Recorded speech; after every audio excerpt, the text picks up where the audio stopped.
Edgar Allan Poe, a master of the macabre, a pioneer of detective fiction. His stories still send shivers down our spines. But Poe's own life ended as mysteriously as one of his chilling tales. The circumstances surrounding his death in 1849 remain an enigma, adding another layer to the legend of this literary giant. Poe's dark and often grotesque writing reflected the tragedies that plagued his life. He struggled with poverty, addiction, and the loss of loved ones. These demons haunted him relentlessly. Did they ultimately contribute to his untimely demise? The mystery of Poe's death has captivated scholars and enthusiasts for centuries. Theories abound, each attempting to shed light on the darkness that enveloped his final days. Was it a physical ailment, a sinister plot, or the tragic consequence of his personal struggles? Poe's literary genius was undeniable. His works like The Raven and The Telltale Heart are timeless classics. Yet behind the brilliance was a man tormented by the loss of his mother, his wife, and many others dear to him. In his final days, Poe was found delirious on the streets of Baltimore wearing clothes that were not his own. He was taken to a hospital where he drifted in and out of consciousness, uttering incoherent words. The exact cause of his death remains unknown, with medical records from the time providing little clarity. Some suggest he succumbed to rabies, others believe it was alcohol poisoning or even foul play. Despite the mystery, Poe's legacy endures, with fans and scholars alike continuing to seek answers. His influence on literature is profound, inspiring countless writers and captivating readers across generations. As we ponder the enigma of his death, we celebrate the enduring power of his words, which continue to haunt and inspire. Edgar Allan Poe, a literary giant whose mysterious end only deepens the intrigue of his dark, haunting tales. October 3, 1849. Baltimore, Maryland. The city, bustling with life, is unaware of the tragic event about to unfold. A disheveled Edgar Allan Poe is found delirious on the streets. His once sharp mind now clouded, he stumbles through the cobblestone streets, a shadow of his former self. His clothes are not his own, he is unrecognizable. The man who once penned The Raven and The Telltale Heart is now a figure of pity and confusion. Poe is rushed to Washington College Hospital, clinging to life. The urgency is palpable as the carriage speeds through the streets, carrying the ailing poet to what would be his final refuge.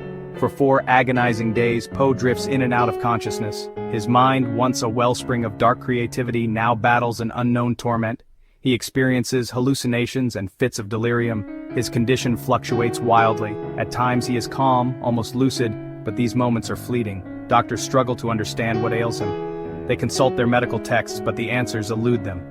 The mystery of Poe's condition deepens with each passing hour. On October 7th, Poe utters his final words, "Lord, help my poor soul." Then he falls silent. The room, filled with the weight of his final plea, grows eerily quiet. No official death certificate is issued.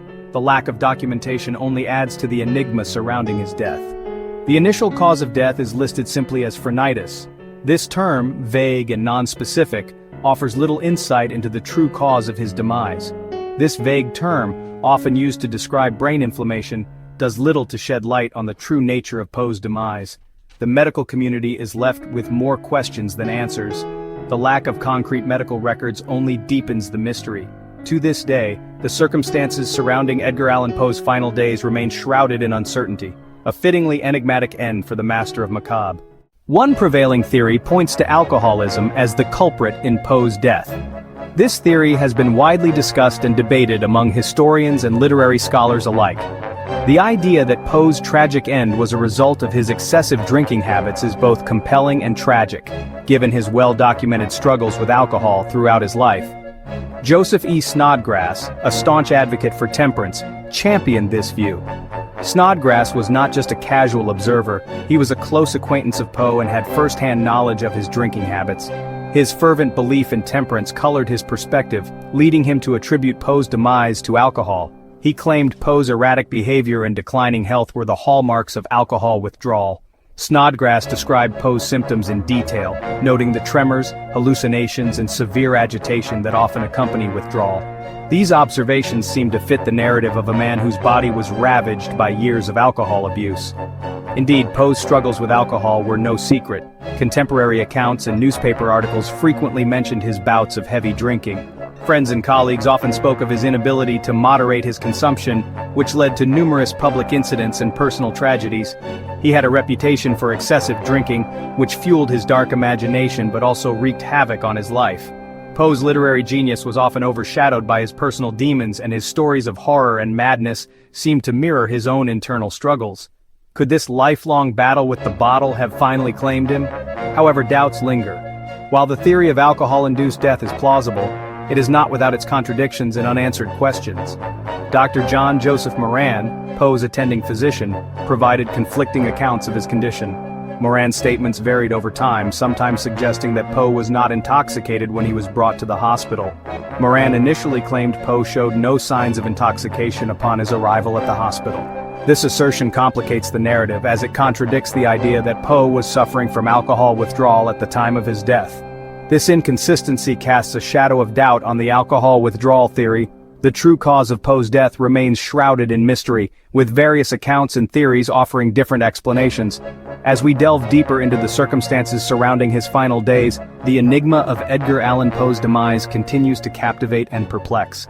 Another theory suggests a far more sinister end for Poe cooping. This form of voter fraud was rampant in 19th century America. Victims were kidnapped, drugged, and forced to vote multiple times for a specific candidate. Could Poe have been a victim of this brutal practice? His disheveled appearance and unfamiliar clothing lend credence to this theory. Perhaps he was drugged and left for dead, his body discarded after serving its purpose. The cooping theory, while intriguing, remains speculative. No concrete evidence links Poe to any political groups or suggests he was targeted for this crime. However, the possibility, however remote, adds another layer of intrigue to the mystery. Section 5. The Rabies Enigma. Some medical experts propose a more unusual suspect: rabies. This deadly virus attacks the nervous system, causing hallucinations, delirium, and hydrophobia, a fear of water. Could this explain Poe's erratic behavior and tragic end? Poe's symptoms in his final days align with some aspects of rabies. His delirium, agitation, and reported difficulty drinking water could be seen as potential indicators. However, the evidence remains circumstantial. Rabies was a known threat in the 19th century, and Poe could have easily come into contact with infected animals. However, without definitive proof, such as a bite mark or confirmation from medical records, the rabies theory remains just that: a theory. Section 6. Tuberculosis, a silent killer. Tuberculosis, a devastating respiratory disease, was a scourge in the 19th century. Author Mark Dawidziak, in his exploration of Poe's death, suggests this disease as a possible culprit. Tuberculosis can lead to meningitis, an inflammation of the membranes surrounding the brain and spinal cord. This condition can cause fever, headaches, confusion, and eventually, death. Poe exhibited some of these symptoms in his final days. Poe's wife, Virginia, had succumbed to tuberculosis years earlier. Could Poe have contracted the disease from her, with the infection lying dormant for years before claiming him as its final victim? Section 7. Other medical mysteries. The passage of time and lack of reliable medical records have allowed a plethora of other medical theories to surface. Each attempts to explain Poe's demise with varying degrees of plausibility. Some suggest diabetes, citing Poe's fluctuating consciousness and physical deterioration. Others point to heart disease, noting his family history of cardiovascular problems. Epilepsy and influenza have also been proposed as possible culprits. While each of these conditions could potentially explain some of Poe's symptoms, none offer a definitive answer. The lack of conclusive evidence ensures that these theories remain within the realm of speculation. Section 8. Foul play and dark suspicions. Could Edgar Allan Poe's death have been the result of something more sinister than natural causes? The possibility of foul play, while often relegated to the fringes of speculation, cannot be entirely dismissed. Poe's disheveled state, unfamiliar clothing, and the lack of a clear explanation for his condition raise questions. Was he robbed and beaten? Did a personal grudge lead to a fatal encounter? The absence of concrete evidence makes it impossible to definitively prove or disprove foul play. However, the circumstances surrounding Poe's final days leave room for doubt and fuel speculation about a darker end. Section 9. A legacy shrouded in mystery. Edgar Allan Poe's death, much like his life and work, remains an enigma. The lack of conclusive evidence and the passage of time have only deepened the mystery surrounding his final days.